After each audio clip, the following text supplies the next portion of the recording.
Halo teman-teman semuanya, di video sebelumnya kita sudah belajar tentang Git secara sederhana, secara praktis, mulai workflow dari meng-create dari awal Git init sampai dengan mengkonekkan ke cloud atau repository online di GitHub. Dan di situ saya cerita terkait branch, terkait juga koneksi ke remote repositorinya. Dan sepertinya niatan awal saya membuat satu video itu saja, itu sepertinya kurang cukup ya teman-teman. Jadi saya coba tambahkan satu video lagi untuk menceritakan tentang branch, koneksi ke remote repository, lebih dari satu, dan juga bagaimana cara merge branch. Oke teman-teman semuanya, kalau teman-teman mengikuti video sebelumnya, kita sudah punya satu repository lokal, yaitu di folder tutorial_git. Dan di sini sudah terlihat ya, ketika saya ketikkan git branch, munculnya adalah master dengan data-data yang ada di sini. Sekarang coba saya ketikkan git status untuk melihat apakah ada yang tidak nge-track. Oke, ternyata ada. Saya tambahkan aja git add. Saya clear git commit -m akhir master misalkan ya, nama pesannya. Lalu saya enter. Ketika saya git branch lagi, masih master, dan saya akan buat branch baru, sebut saja namanya develop ya, git branch spasi develop nama branchnya, saya enter. Ketika saya ketikkan git branch lagi, harusnya sudah ada dua, tapi yang hijau masih di master. Nah biasanya saya men-switch ke developnya itu dengan cara git checkout develop seperti ini. Dan kalau kita lihat git status, nggak ada yang ke track karena masih cloningan dari yang master. Git log, untuk ngecek lognya, dia masih membawa cloningan komitan dari yang master sebelumnya. Nah, di sini canggihnya, ketika teman-teman mengutak-atik branch develop, misalkan di sini ya, saya ganti ini adalah utak-atik dari branch baru develop dengan nama develop. Saya save. Ketika saya add seperti ini di branch develop, saya tambahkan git commit nm commitan dari branch develop. Oke, ada satu insertion di line ini, dan yang aslinya tadi saya hapus, jadi ada satu deletion. Deltanya itu ketika saya kembalikan lagi, jadi ini coba ya, git branch di develop. Ketika saya kembali lagi ke master, git checkout master, saya enter, dia akan kembali ke kondisi di branch master sebelum saya switch tadi. Jadi commit yang terakhir. Kalau kita lihat lagi, git log, di sini masih ada sekitar, coba ya saya scroll ke atas, git log. Nah dia masih ada 3, sedangkan di develop tadi harusnya ada 4. Saya clear lagi, git checkout, saya kembalikan ke branch develop, git log. Nah dia ada 4, berbeda dengan yang di master tadi, dan sekilas teman-teman pasti lihat ya, ini kata-katanya sudah maju ke komitan terakhir di develop yang tadi. Dari sini, kalau kita ngelihat diagram yang sebelumnya, dari video sebelumnya, ini mengutip dari FreeCodeCamp, di mana ini saya tariknya dari Google Image. Di sini, diagram ini menunjukkan kalau kita sekarang ada di branch develop. Namanya nggak harus develop, teman-teman, bisa yang lainnya lagi. Misalkan release, kita buat baru ya, misalkan release, terus develop ini diutak-atik bebas, mau error, mau apa, nggak ada masalah, sedangkan yang release itu yang clean. Nah, yang master ini, workflow-nya tergantung teman-teman.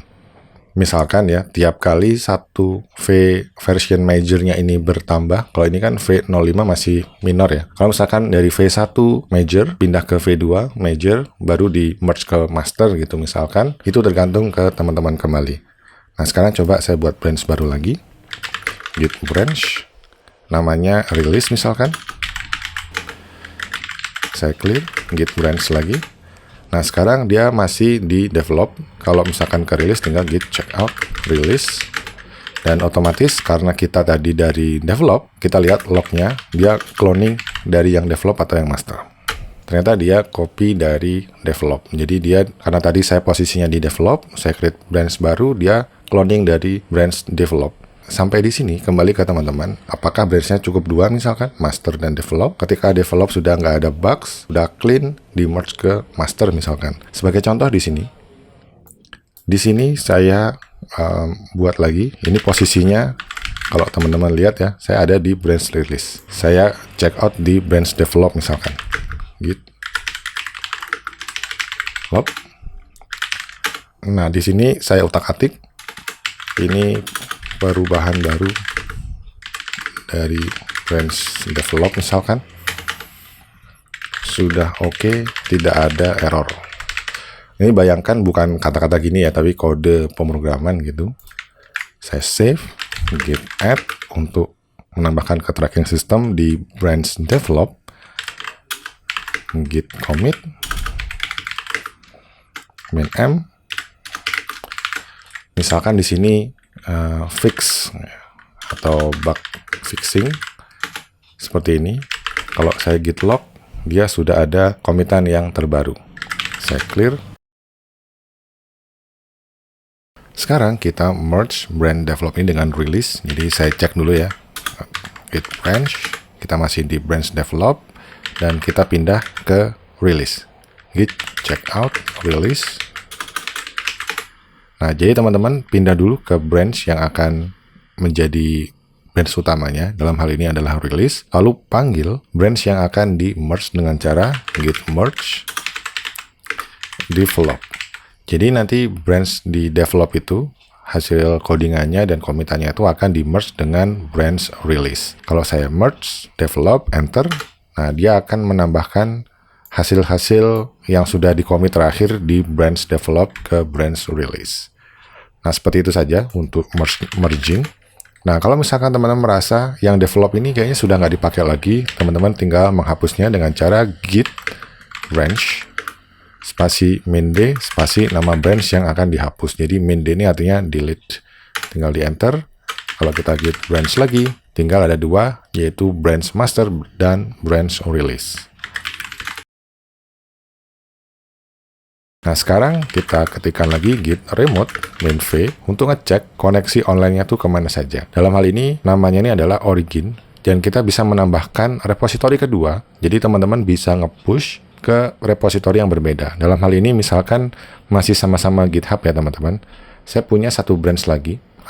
Saya masih punya satu repositori lagi. Saya buat namanya test. Jadi URL-nya ini ke test.git. Jadi sekarang kita tambahkan git remote kedua. Jadi git remote add, kasih nama misalkan repo kedua. Repo underscore kedua. Lalu paste URL-nya. Seperti ini teman-teman. Saya enter. Jadi kalau saya ketikkan git remote min v, di sini sudah ada dua, itu namanya origin dan repo kedua.